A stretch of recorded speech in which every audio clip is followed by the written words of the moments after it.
இயேசு கிறிஸ்துவின் இனிதான நாமத்தில் இன்றைய ஆவிக்குரிய சிந்தனைக்கு உங்களை அன்புடன் வரவேற்கின்றோம். இப்போதும் ஒரு பாடலுக்கு பின்பு உங்கள் சிந்தையை தெளிவிக்கும் ஆவிக்குரிய செய்தியை கேட்கலாம்.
ஆண்டவர் இரட்சகருமாக இயேசுவின் இனிதான நாமத்தினால் உங்களை வாழ்த்துகிறேன். நம்முடைய ஆவிக்குரிய சிந்தனைக்காக 1 கொரிந்தியர் 1:27 நான் வாசிக்கிறேன். ஞானிகளை வெட்கப்படுத்தும்படி தேவன் உலகத்தில் பைத்தியமானவைகளை தெரிந்து கொண்டார், பலமுள்ளவைகளை வெட்கப்படுத்தும்படி தேவன் உலகத்தில் பலவீனமானவைகளை தெரிந்து கொண்டார். ஆண்டோடைய தெரிந்து கொள்ளல பாருங்களா, ஆச்சரியமா இல்லை? ஞானிகளை அல்ல, பைத்தியமானவர்கள். இவங்கெல்லாம் ஒண்ணுக்கு உதவாது, இவங்கெல்லாம் யூஸ்லெஸ் யாரெல்லாம் உலகம் தூக்கி போடுதோ அவங்கள கர்த்தர் யூஸ்ஃபுல்லா மாத்துறாரு. அதான் ஆண்டவருடைய கிரியைகள். யாருக்கு மருத்துவம் தேவை? வியாதியஸ்தருக்கு தான். யாருக்கு ஆகாரம் தேவை? பசிக்கிறவர்களுக்கு தான். இன்னைக்கு ஞானம் இல்லை, எனக்கு அறிவு இல்லை, எனக்கு பணம் இல்லை, எனக்கு படிப்பு இல்லை, வசதி இல்லை, கைட் பண்ண யாருமே இல்லை, உதவி சொல்றீங்களா? இயேசு இருக்கிறாரு. எப்படிப்பட்ட சூழ்நிலையில இருந்தாலும் உங்களை அவர் உயர்த்த முடியும், நடத்த முடியும். உலகத்துல வந்து எந்த ஒரு மனுஷனையும் பிரகாசிப்பிக்க பண்ண முடியும் தான் யோவான் ஸ்தானகன் இயேசுவை குறித்து, அந்த ஒளியை குறித்து பேசுகிறார். அந்த இயேசு இருக்கிறதுனால இன்னைக்கு எப்படிப்பட்ட நபர்களா இருக்கலாம். வேதத்துல பாருங்களேன், தேவன் பயன்படுத்தின பாத்திரங்கள் யாராக இருந்தாலும் ஆடு மேய்க்கிறவன் அரசனாய் மாற்றுகிறார், அனாதையா இருந்த எஸ்தரை அரசியாய் மாற்றுகிறார். இன்னுமா ஒன்றுக்கு உதவாதவர்களை தூக்கி எடுத்து, படிப்பறிவில்லாத பேதுரு, யோவான், மீன் பிடிக்கிறவர்கள் அவர்களை எடுத்து வல்லமையாய் பயன்படுத்துகிறார். அசைக்கிறாங்க, கூட செத்தவர்களை கூட எழுப்புகிறாங்க. அவங்க பேசும்போது வல்லமை வெளிப்படுது. நிழல்ல வல்லமை, பார்வையில வல்லமை, வார்த்தையில் வல்லமை, அசைவில் வல்லமை. ஜனங்களே பிரமிக்கிறாங்க. இவர்கள் படிப்பறிவு இல்லாதவர்கள், பயந்து போயிருக்கிறவர்கள், இவர்கள் பேதைகள், இவர்களுக்கு இந்த தைரியம் எப்படி வந்துச்சு? பலத்த காரியங்கள் எப்படி செய்ய முடிஞ்சது? God's doing. இதான் ஆண்டவருடைய செயல். அநேக நேரத்தில் நம்ம நினைக்கிறோம் நம்ம தான் ஞானி என்று சொல்லி. இல்ல, ஒன்னில்லாதவர்களை கூட கர்த்தர் மேன்மையா எடுத்து பயன்படுத்திடுவாரு. சில நேரத்தில் நமக்கு மேன்மையான சில காரியங்கள் கூட அற்பமா தெரிய ஆரம்பிச்சிடும். ஒரு தர்மம் எடுத்து அப்படியே வாழ்க்கை ஓட்டிட்டு இருக்கிற ஒருத்தர், ஒரு நாள் அவர் கையில ஒரு வைரம் கிடைக்குது. அதை எடுத்துட்டு ஒரு கழுதையின் காதுல கட்டிட்டு அப்படியே கூட்டிட்டு போறாரு. அப்ப அந்த வழியா ஒரு வைர வியாபாரி வராரு. எப்ப அந்த வைரத்தை எனக்கு கொடுக்கறியான்னு சொல்லி கேட்கிறாரு. சரி, உங்களுக்கு தரேன், 10 ரூபாய் கொடுங்க அப்படிங்கிறாப்ல. அவர் கேட்கிறாரு, 10 ரூபாய்லாம் தர முடியாது, 5 ரூபாய்னா தரேன், நீ அதை தாண்டதும் அதெல்லாம் தர முடியாதுன்னு போயிட்டே இருக்கிறாரு. கொஞ்சம் தூரம் போனது இன்னொரு வைர வியாபாரி வராரு. அவர் வந்த உடனே அவர் பார்த்துட்டு வைரத்தை கொடுத்துருப்பான்னு சொல்லிட்டு 10,000 ரூபாய் கையில கொடுக்குறாரு. இவனும் கொடுத்துருதான்.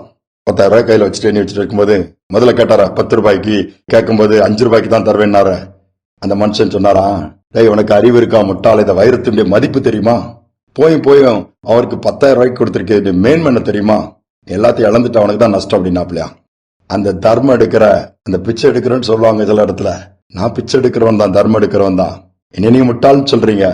ஆனா 10 ரூபா தான் கேட்டேன். அந்த 10 ரூபா கொடுத்தா அந்த வைரத்தின் மேன்மை எனக்கு தெரியாது, எவ்வளவு காசு போனலாம் தெரியாது. ஆனா நீர் வைர வியாபாரி, உமக்கு தெரியும். நீர் 5 ரூபாய் கேட்டு நீர் தான் இழந்து போயிட்டீரு. இப்ப எனக்கு 10,000 ரூபாய் என் கையில இருக்குது, உங்க கையில ஒண்ணுமே வரலன்னு சொல்லிட்டு எடுத்துட்டு போயிட்டே இருந்தானா. இதுல யார் முட்டாள்? அந்த 5 ரூபாய்க்கு கேட்ட முதல் வந்த வைர வியாபாரி தான் முட்டாள். அவன் அதை வாங்கியிருந்தான 10 ரூபாய்க்கு எடுத்து நம்ம எவ்வளவோ அமௌண்ட் அது கிடைச்சிருக்கோம். ஆனா அன்னைக்கு அநேக நேரம் நாம அப்படித்தான், நாம நினைக்கிறோம் ஞானிகள், நாம தான் ஏமாந்து போறோம். நிறைய நேரம் நாம நிறைய பேருக்கு அட்வைஸ் கொடுப்போம், கடைசியில நாம வழி தெரியாம மாட்டிட்டு முடிச்சுட்டு இருப்போம். இல்ல, மேன்மையை நம்ம உணர்ந்து கொள்வோம், ஒவ்வொன்றையும் மேன்மையா பார்ப்போம். யாரையும் அண்டர் எஸ்டிமேட் பண்ணாண்டா. கர்த்தர் கொடுக்கிற ஞானம், கர்த்தர் பயன்படுத்துகிற விதம், கர்த்தர் நடத்துகிற விதம் வித்தியாசமானது. அவருடைய ஞானத்தை, அவருடைய அறிவை, அவருடைய நடத்தல சார்ந்து கொள்ளும் போது நாம முட்டாள்களா மாறமாட்டோம், மற்றவர்களை முட்டாள்களா மாற்ற மாட்டோம், ஏமாற்ற மாட்டோம். எல்லாவற்றிலும் வாழ்ந்திருக்க கர்த்தர் கிருபை கொடுப்பார். ஜெபிப்போமா. எங்கள் அன்பின் பரலோக தகப்பனே, இந்த புதிய நாளில் காலை நேரத்தில் நம்முடைய சமூகத்தில் நாங்க வந்திருக்கிறோம்ப்பா. அநேக நேரம் நாங்க ஏமாந்துருந்தோம்ப்பா. அநேக நேரம் அநேகருக்கு நாங்க ஆலோசனை கொடுக்கிறோம். அப்படி இப்படிலாம் நிறைய காரியங்கள் பேசினாலும் எங்களுக்குன்னு வரும்போது நாங்கள் தோற்று விடுகிறோம். அப்படி அல்ல, ஒவ்வொன்றின் மேன்மை நாங்கள் அறிந்து கொள்ளத்தக்கதாய், உணரத்தக்கதாய், அதை புரிந்து கொள்ளக்கூடிய அந்த ஒரு அண்டர்ஸ்டாண்டிங் எங்களுக்கு கொடுங்க. எண்ணத்தை சம்பாதித்தாலும் புத்தியை சம்பாதி நீங்க சொல்லியிருக்கிறீங்கப்பா. உடைய வார்த்தையின்படி ஞானத்தையும் புத்தியும் எங்களுக்கு நிறைவா தாங்கப்பா. புத்தி உள்ளவர்களாய் நடந்து கொள்ள எங்களுக்கு உதவி செய்யும். இந்த கிருபை இதை கேட்கிற ஒவ்வொரு கொடுப்பதற்காக நன்றி. துதிகான மகிமை ஏற்றுக்கொள்ளும் இயேசுவின் நாமத்தில் பிதாவே, ஆமேன், ஆமேன். ஒவ்வொரு காரியங்களிலும் ஆண்டவர் நம்மளை அற்புதமாய் நடத்த வல்லவரா இருக்கிறார். மேன்மையாக பார்ப்போம். எதையும் சாதாரணமாக நினைத்து விட வேண்டாம். ஆண்டவர் கொடுக்கிற ஞானம் நம்மளை அற்புதமாய் வழி நடத்தும். சிந்தனையோடு நாளை தொடர்வோம். மீண்டும் நாளை தினம் சந்திப்போம்.